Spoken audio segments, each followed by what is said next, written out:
First Chronicles chapter 10.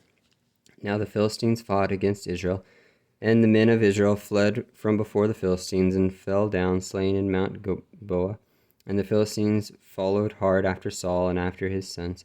And the Philistines slew Jonathan and Abinadab and Malchishua and the sons of Saul. And the battle went sore against Saul, and the archers hit him, and he was wounded of the archers.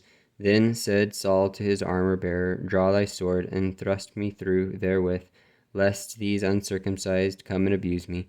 But his armor-bearer would not, for he was sore afraid. So Saul took a sword and fell upon it.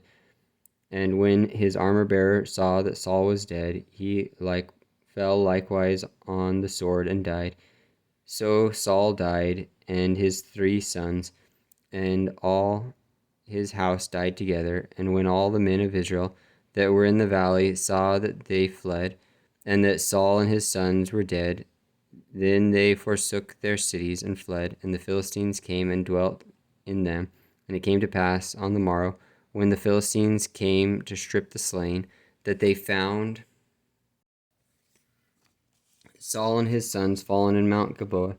And when they had stripped him, they took his head and his armor, and sent it into the land of the Philistines round about, to cry tidings unto their idols and to the people. And they put his armor in the house of their gods, and fastened his head in the temple of Dagon.